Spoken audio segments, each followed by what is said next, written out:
കാലം കാത്തുവച്ച നിയോഗമെന്നോണം ആ ദിവസം കടന്നുവന്നു. ഭയത്തിന്റെയും പ്രതികാരത്തിന്റെയും നിഴലുകൾ തെരുവുകളിൽ നീണ്ടുനിന്നു. ഒരു ജീവന്റെ അസ്തമയം പല ചോദ്യങ്ങൾ ബാക്കിയാക്കി. നിശബ്ദതയുടെ ഭാരത്തിൽ ആ ഗ്രാമം തലകുനിച്ചു. കാലത്തിന്റെ വിധി പോലെ തോന്നിയ ആ സംഭവം അനവധി കഥകൾക്ക് വിരാമം കുറിച്ചു.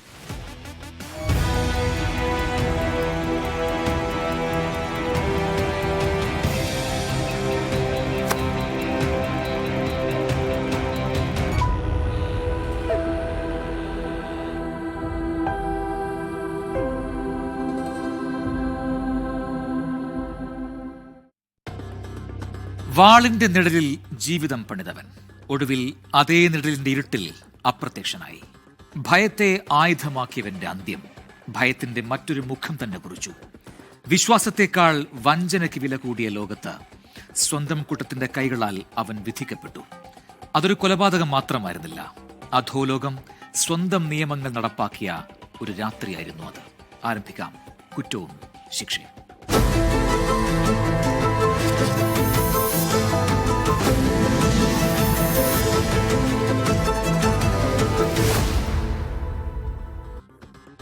ഇടുക്കിയുടെ മഞ്ഞുമൂടിയൊരു പ്രഭാതത്തിൽ ഒരു മൃതദേഹം കണ്ടെത്തി. പായയിൽ പൊതിഞ്ഞുകിടന്ന ആ ശരീരത്തിന്റെ മുഖം തിരിച്ചറിഞ്ഞ നിമിഷം പോലീസും നാട്ടുകാരും ഞെട്ടി. കൊല്ലപ്പെട്ടത് ആരാണ്? അവരുടെ മുഖത്തെ ഭയത്തിന്റെ അർത്ഥമെന്താണ്?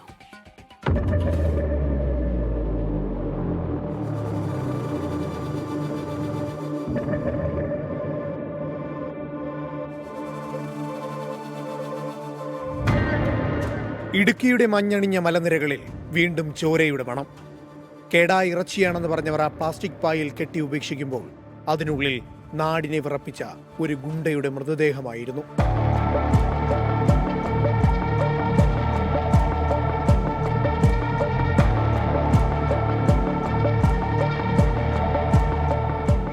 ജനുവരി മാസമാണ്. മൂലമറ്റത്ത് നല്ല തണുപ്പും. അതിരാവിലെ സ്ഥിരമായി അതുവഴി കടന്നുപോകുന്നവർ. പക്ഷേ അവരാരും തേക്കിൻകൂപ്പിന് സമീപത്തേക്ക് നോക്കിയില്ല. മഞ്ഞ് വീണ പുൽനാമ്പുകളിൽ ചോര പടർന്നിരുന്നു. ട്രാൻസ്ഫോമറിന് സമീപമാണ് പായിൽ പൊതിഞ്ഞ നിലയിൽ മൃതദേഹം.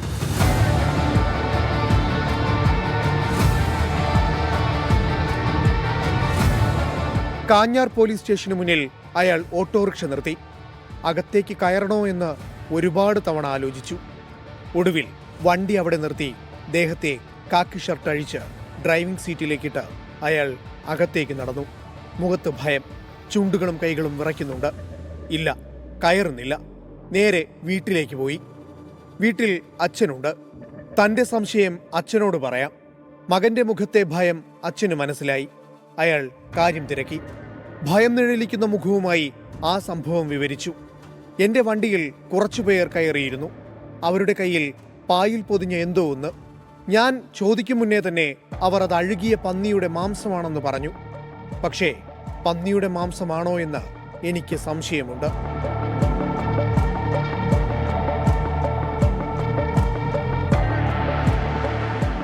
ഞെട്ടലോടെയാണ് അച്ഛനത് കേട്ടത്. അത് അവർ എവിടെ ഉപേക്ഷിച്ചു എന്ന ചോദ്യത്തിന് മൂലമറ്റത്തെ തേക്കിൻകൂപ്പിന് സമീപമെന്ന് അയാൾ ഉത്തരം പറഞ്ഞു. അവരെ കണ്ടാൽ തിരിച്ചറിയുമോ? അതിന് മറുപടിയില്ലാതെ അയാൾ പകച്ചു നിന്നു. അച്ഛനുടൻ ഫോൺ എടുത്തു. പോലീസ് സ്റ്റേഷനിലേക്ക് വിളിച്ചു. അയാൾ കാര്യങ്ങൾ വിവരിച്ചു. പോലീസ് ജീപ്പിന്റെ സൈറൻ മുഴങ്ങി. പോലീസ് ജീപ്പിന്റെ വെളിച്ചം ഇരുട്ടിനെ കീറി മുറിച്ചു പോകുമ്പോൾ കൊലയാളികൾ ഇരുട്ടിലേക്ക് മറഞ്ഞിരുന്നു. ആരാണ് കൊല്ലപ്പെട്ടത്? ആ ചോദ്യത്തിലേക്കാണ് ഇനി.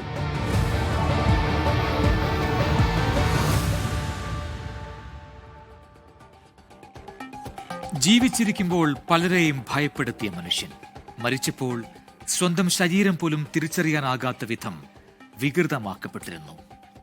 ഇടുക്കിയിൽ കണ്ടെത്തിയ ആ മൃതദേഹം ഒരു സാധാരണ കൊലപാതക കേസല്ലായിരുന്നു. പ്രതികാരവും വൈരാഗ്യവും ചോരയും നിറഞ്ഞ ഒരു കഥയുടെ തുടക്കമായിരുന്നു.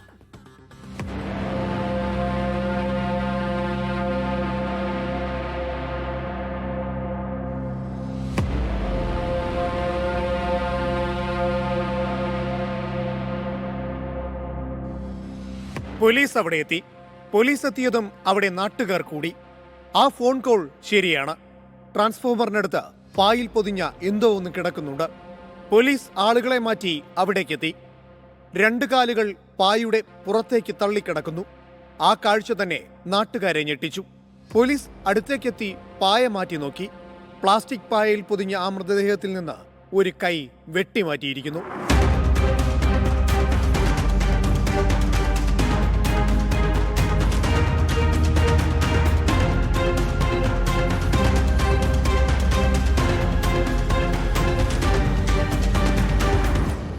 പോലീസ് അയാളുടെ മുഖത്തേക്ക് നോക്കി. 3 ദിവസത്തെ പഴക്കം വരും മൃതദേഹത്തിന്. പോലീസിന് ആളെ മനസ്സിലാകും മുന്നേ നാട്ടുകാർക്ക് ആരെന്ന് മനസ്സിലായി കഴിഞ്ഞിരുന്നു. അയാളുടെ മുഖം ആ നാട്ടുകാർക്ക് ഭയം നിഴലിക്കുന്ന ഓർമ്മയാണ്. ആ മൃതദേഹം കുപ്രസിദ്ധ ഗുണ്ട കാപ്പ കേസ് പ്രതി സാജൻ സാമുവലിന്റേതാണ്. കൂടി നിന്നവരെല്ലാം പരസ്പരം സാജൻ എന്ന് പറഞ്ഞു. പോലീസുകാരും പരസ്പരം നോക്കി.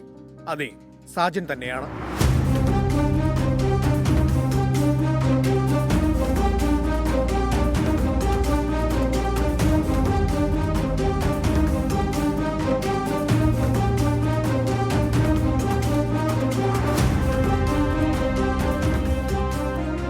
കൊലപാതകമാണെന്നതിൽ സംശയമില്ല. അതിക്രൂരമായാണ് സാജനെ കൊലപ്പെടുത്തിയിരിക്കുന്നത്. തലയുടെ വലതുവശത്ത് നല്ല പരിക്കുണ്ട്. നെറ്റിയിൽ ആഴത്തിലുള്ള മുറിവ്. ഒപ്പം കൈയും വെട്ടിയെടുത്തിരിക്കുന്നു. സാജൻ കൊല്ലപ്പെടാനുള്ള സാഹചര്യങ്ങൾ അല്ലെങ്കിൽ കാരണങ്ങൾ ഏറെയാണ്. അത് നാട്ടുകാരുടെ സംസാരങ്ങളിൽ നിന്ന് തന്നെ വ്യക്തവും. ഇനി പോലീസിന്റെ ഊഴമാണ്. സാജനെ കൊലപ്പെടുത്തിയതാരാണ്? എന്തായിരുന്നു കൊലയ്ക്ക് കാരണം?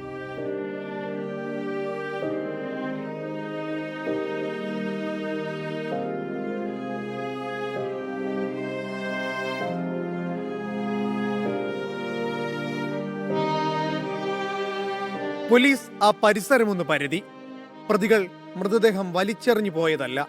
സാജന്റെ മൃതദേഹം കുഴിച്ചിടാനുള്ള ശ്രമം പ്രതികൾ നടത്തിയിരുന്നു.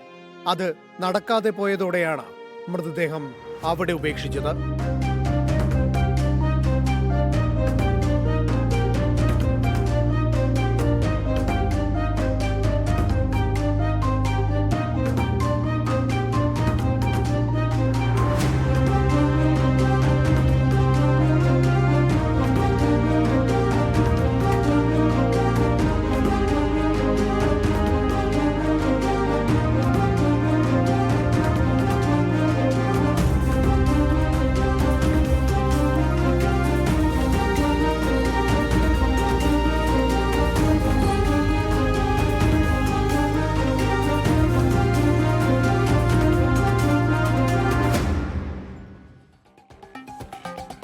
ശത്രുക്കളെ എണ്ണിത്തീർക്കാൻ കഴിയാത്ത ജീവിതമായിരുന്നു സാജൻ സാമുവലിന്റേത്. ഓരോ കേസും ഓരോ ആക്രമണവും അയാൾക്ക് പുതിയ വൈരികളെ സമ്മാനിച്ചിരുന്നു. അതുകൊണ്ട് തന്നെ മൃതദേഹം കണ്ടെത്തിയ നിമിഷം മുതൽ സംശയ പട്ടികയിൽ ഒരുപാട് പേരുണ്ടായിരുന്നു. എന്നാൽ ആ പട്ടികയിൽ നിന്ന് യഥാർത്ഥ കൊലയാളികളെ കണ്ടെത്തുകയാണ് ഇനി പോലീസിന് മുന്നിലുള്ള വെല്ലുവിളി.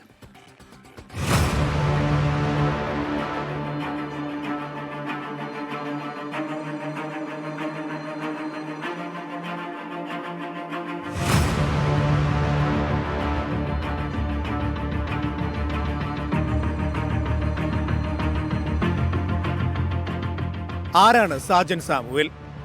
കുപ്രസിദ്ധ ഗുണ്ടയും കൊലക്കേസ് പ്രതിയുമായ മേലുകാവ് എരുമാപ്ര പാറശ്ശേരിയിൽ സാജൻ സാമുവൽ, 47 വയസ്സ്. 2018 മെയ്യിൽ കോതമംഗലം മരിയ ബാറിൽ വലിയ പാറപ്പുറത്ത് 27 വയസ്സുള്ള ബിനു ചാക്കോയെ കൊല ചെയ്ത കേസിലെ പ്രതിയാണ് സാജൻ സാമുവൽ. ബാറിലുണ്ടായ വാക്കുതർക്കത്തെ തുടർന്നാണ് കത്തിക്കുത്തുണ്ടായത്. മുട്ടം പോലീസ് സ്റ്റേഷൻ പരിധിയിലെ ഒരു ബാറിലും ഇയാൾ കത്തിക്കുത്ത് നടത്തിയിട്ടുണ്ട്. ഈ കേസിലും വിചാരണ നടന്നുവരികയായിരുന്നു.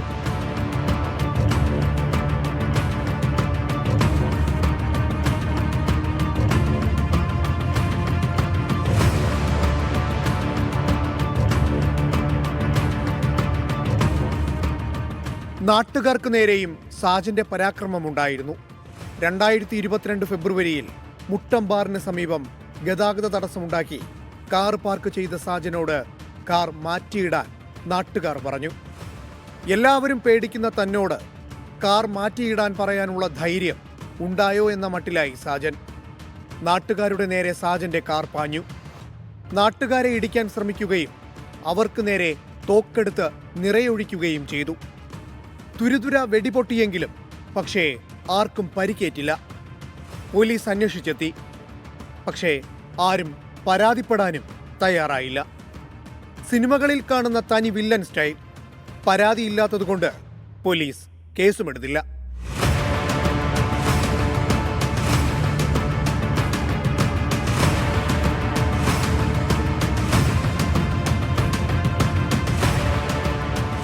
കോട്ടയം ജില്ലയിലെ പൊൻകുന്നം, മരങ്ങാട്ടുപള്ളി, മേലുകാവ്, പാല, കാഞ്ഞിരപ്പള്ളി എന്നീ പോലീസ് സ്റ്റേഷനുകളിലും എറണാകുളം ജില്ലയിലെ കോതമംഗലം, മൂവാറ്റുപുഴ എന്നിവിടങ്ങളിലും ഇടുക്കി ജില്ലയിലെ കട്ടപ്പന, മുട്ടം, തൊടുപുഴ എന്നീ സ്റ്റേഷനുകളിലും ഒട്ടേറെ ക്രിമിനൽ കേസുകളിൽ സാജൻ പ്രതിയാണ്.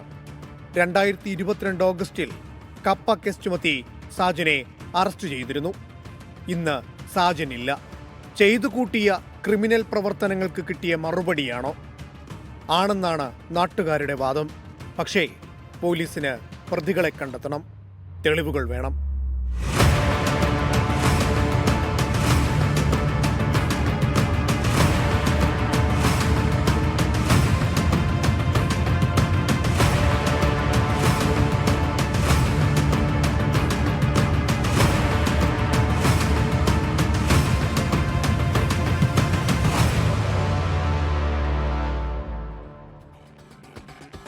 സാജനെ കൊന്നത് ആര് എന്ന ചോദ്യം, അതിനുള്ള ഉത്തരം കണ്ടെത്തുക അത്ര എളുപ്പമായിരുന്നില്ല. കാരണം അയാൾക്ക് ശത്രുക്കൾ കുറവായിരുന്നില്ല.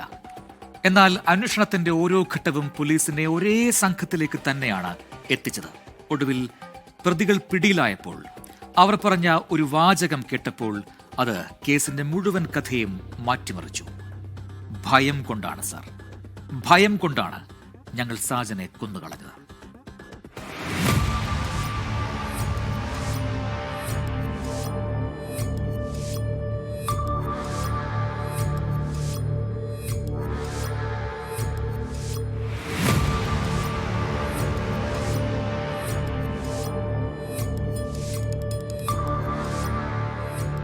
പോലീസ് അന്വേഷണം ആരംഭിച്ചു. സാജന് ശത്രുതയുള്ളവർക്ക് നേരെ പോലീസ് ഉദ്യോഗസ്ഥർ മാപ്പ് വെച്ച് പരിശോധിക്കുന്നു. ഓട്ടോ ഡ്രൈവറെ ചോദ്യം ചെയ്യുന്നു. അയാൾ അന്ന് നടന്നത് കൃത്യതയോടെ പോലീസിനോട് പറഞ്ഞു.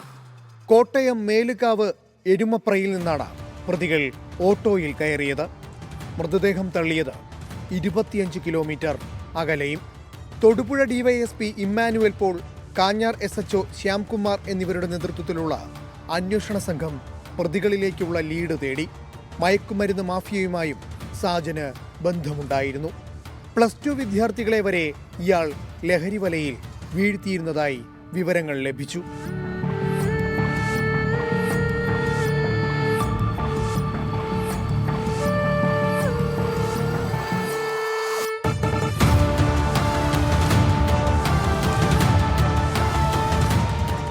ഓട്ടോ ഡ്രൈവർ നൽകിയ വിവരങ്ങളുടെ അടിസ്ഥാനത്തിൽ സാജന്റെ ശത്രുക്കളിലേക്ക് പോലീസ് എത്തി. പലയിടങ്ങളിലായി റെയ്ഡ് നടന്നു. ലഹരി മാഫിയ സംഘങ്ങളെയും പഴയ ക്രിമിനലുകളെയും നിരീക്ഷിക്കുന്നു. മൊബൈൽ ടവർ ലൊക്കേഷനുകൾ ട്രാക്ക് ചെയ്യുന്നു. ക്രിമിനൽ സംഘങ്ങൾ തമ്മിലുള്ള കുടിപ്പക തന്നെയായിരുന്നു കൊലയ്ക്ക് പിന്നിൽ. സാജനെ നിരീക്ഷിക്കാനും വകവരുത്താനും വലിയൊരു സംഘം തന്നെ പ്രവർത്തിച്ചു. അന്വേഷണം നീണ്ടത് 8 പേരടങ്ങുന്ന ഒരു കൊലയാളി സംഘത്തിലേക്ക്.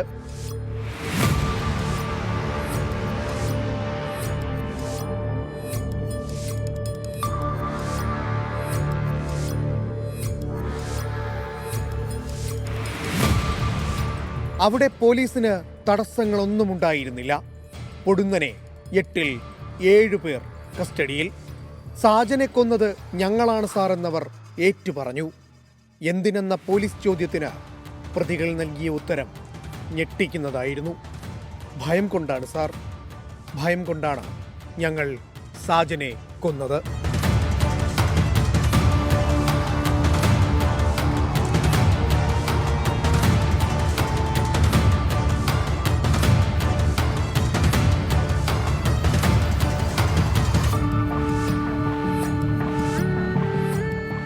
പ്രതികളെ മുഖംമൂടി ധരിപ്പിച്ച് കുറ്റകൃത്യം നടന്ന സ്ഥലത്ത് തെളിവെടുപ്പിനായി എത്തിക്കുന്നു. നാട്ടുകാർ കൂടി. പക്ഷേ സാധാരണ കൊലക്കേസ് പ്രതികളെ എത്തിക്കുമ്പോഴുള്ള നാട്ടുകാരുടെ ബഹളങ്ങളോ പ്രതിഷേധങ്ങളോ അവിടെ ഉണ്ടായില്ല. കാരണം കൊല്ലപ്പെട്ടത് നാട്ടുകാർക്കെന്നും തലവേദനയായിരുന്ന ഒരു ഗുണ്ടയാണ്. പ്രതികൾ ഓരോന്നും പോലീസിനോട് വിശദീകരിച്ചു. മൃതദേഹം കണ്ടെത്തിയ സ്ഥലത്തിന് സമീപത്തുള്ള കനാലിൽ വാക്കത്തി എറിഞ്ഞുവെന്ന് പ്രതികൾ മൊഴി നൽകി. ശക്തമായ ഒഴുക്കുള്ള കനാലിൽ പോലീസ് ഇറങ്ങി വാക്കത്തി തിരയുക റിസ്ക്കുള്ള കാര്യമാണ്. പോലീസ് മൂലമറ്റം ഫയർ സ്റ്റേഷനിലേക്ക് വിളിച്ചു. ഫയർഫോഴ്സ് ഉദ്യോഗസ്ഥരെത്തി കനാലിൽ നോക്കി. വെള്ളത്തിന്റെ ഒഴുക്ക് കുറയ്ക്കണം. അതിനായി ഉദ്യോഗസ്ഥർ കനാലിലേക്ക് ഇറങ്ങി. ഒഴുക്ക് കുറച്ചു. വാക്കത്തി അവിടെയുണ്ട്. പോലീസും ഫയർഫോഴ്സും ചേർന്ന് വാക്കത്തി കണ്ടെത്തി. സാജന്റെ ഇടത് കൈ വെട്ടിമാറ്റാൻ ഈ വാക്കത്തിയാണ് ഉപയോഗിച്ചത്. തെളിവുകൾ കിട്ടി. ഇനി സാജനെ എങ്ങനെ കൊന്നു, എന്തിനു കൊന്നു? പ്രതികളിലേക്ക് ചോദ്യശരങ്ങൾ.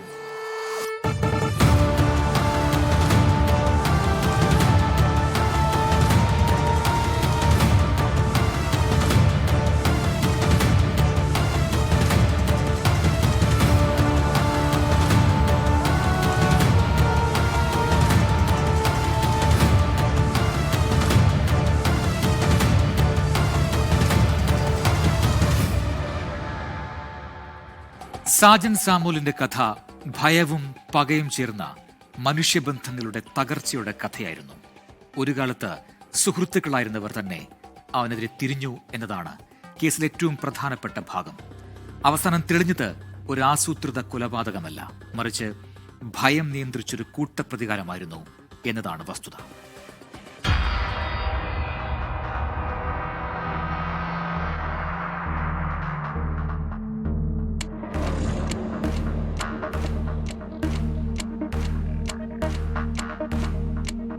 സാജൻ സാമുവൽ സുഹൃത്താണ്. പ്രതികൾ പോലീസിന്റെ ചോദ്യങ്ങളോട് ഉത്തരം പറഞ്ഞു തുടങ്ങി. കോട്ടയം മേലുകാവ് എരുമപ്രയിൽ ഞങ്ങൾ താമസിച്ചിരുന്ന വീട്ടിലേക്ക് സാജൻ എത്തി. ഞങ്ങൾക്കിടയിൽ സൗഹൃദവും തർക്കവും ഉണ്ടായിരുന്നു. കൊലപാതകം നടന്ന ദിവസം സാജൻ മദ്യപിച്ചിരുന്നു. ഞങ്ങൾ ജോലി ചെയ്തിരുന്ന പള്ളിയുമായി ബന്ധപ്പെട്ട് തർക്കം ഉടലെടുത്തു. പൊടുന്നനെ സാജൻ വാക്കത്തിയെടുത്തു.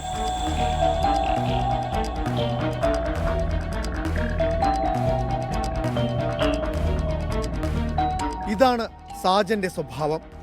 പൊടുന്നനെ തർക്കിക്കുകയും അതിൽ ദേഷ്യം അതിരുകടക്കുകയും ചെയ്യും. പള്ളിയുടെ പേരിലുള്ള തർക്കം മൂർച്ഛിച്ചപ്പോൾ സാജൻ പ്രതികളിൽ ഒരാൾക്ക് നേരെ കത്തി വീശി കൊന്നുകളയുമെന്ന് ഭീഷണിപ്പെടുത്തി. പ്രതികളിൽ എല്ലാവർക്കും ഭയം തോന്നി. പക്ഷേ സാജൻ വാക്കത്തിയുമായി അപ്പോൾ തന്നെ ഇറങ്ങിപ്പോയി. പ്രതികൾക്ക് സാജനോട് പക കൂടി, ഒപ്പം ഭയവും. കുറച്ചു കഴിഞ്ഞതും സാജൻ തിരികെ എത്തി. കയ്യിൽ വാക്കത്തി ഉണ്ടായിരുന്നു. ആ വാക്കത്തിയുമായി സാജൻ ഒരു മുറിയിലേക്ക് കയറി അവിടെ കിടന്നു. വാക്കത്തിയും കെട്ടിപ്പിടിച്ചാണ് സാജൻ കിടന്നത്. തിരികെ വന്ന് അധികാരത്തോടെ മുറിയിൽ കയറി കിടന്ന സാജനോട് ദേഷ്യം തോന്നിയ പ്രതികളിൽ ഒരാൾ സാജൻ കിടന്ന മുറിയിലേക്ക് കയറി. ഒരു വലിയ കല്ല് സാജന് മുകളിലേക്ക് ഇട്ടു. പൊടുന്നനെ കൂടെയുണ്ടായിരുന്ന ഒരാൾ മരമുട്ടിക്കൊണ്ട് സാജന്റെ തലയ്ക്കടിച്ചു.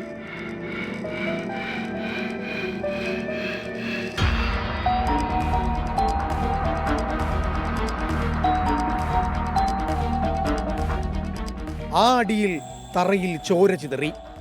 എല്ലാവരും ചേർന്ന് സാജനെ ക്രൂരമായി മർദ്ദിച്ചു. പ്രതികൾക്ക് നേരെ വീശിയ വാക്കത്തിയെടുത്ത് സാജന്റെ വലത് കൈ വെട്ടിയെടുത്തു. പോലീസിന്റെ ചോദ്യങ്ങളിൽ പകയുടെയും ദേഷ്യത്തിന്റെയും നിഴലുകൾ പതിച്ചിട്ടില്ലേ എന്ന ചോദ്യത്തിന് അവർ ഒന്നും മിണ്ടിയില്ല. പിന്നീട് ഉത്തരം പറഞ്ഞു, ഞങ്ങൾ ഭയന്നിട്ടാണ് സാജനെ കൊന്നത്. ഞങ്ങളെ സാജൻ കൊല്ലുമെന്ന ഭയത്തിൽ സാജനെ ഞങ്ങൾ കൊന്നു. പ്രതികൾ പോലീസിന് മൊഴി നൽകി.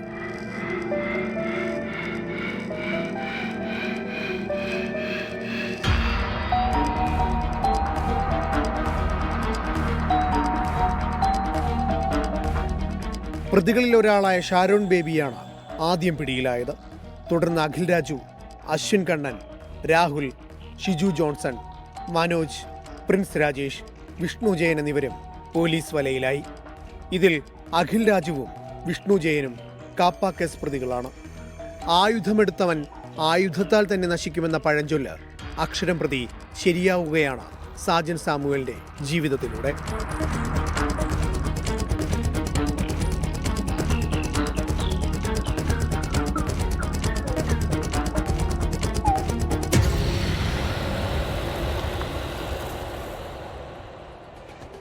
കൃത്യസമയത്തിടപെട്ട ഒരു ഓട്ടോ ഡ്രൈവറുടെ സമയോചിതമായ തീരുമാനവും കാഞ്ഞാർ പോലീസും തൊടുപുഴ ഡിവൈഎസ്പിയും നടത്തിയ അന്വേഷണവുമാണ് ചുരുങ്ങിയ ദിവസങ്ങൾക്കുള്ളിൽ ഈ കൊലയാളി സംഘത്തെ നിയമത്തിന് മുന്നിൽ കൊണ്ടുവന്നത്. കുറ്റകൃത്യങ്ങളുടെ ലോകത്ത് ആർക്കും ആയുസില്ല എന്ന ഓർമ്മപ്പെടുത്തലോടെ കുറ്റവും ശിക്ഷയും ഇനി നാളെ ഇതേ സമയം. Good bye.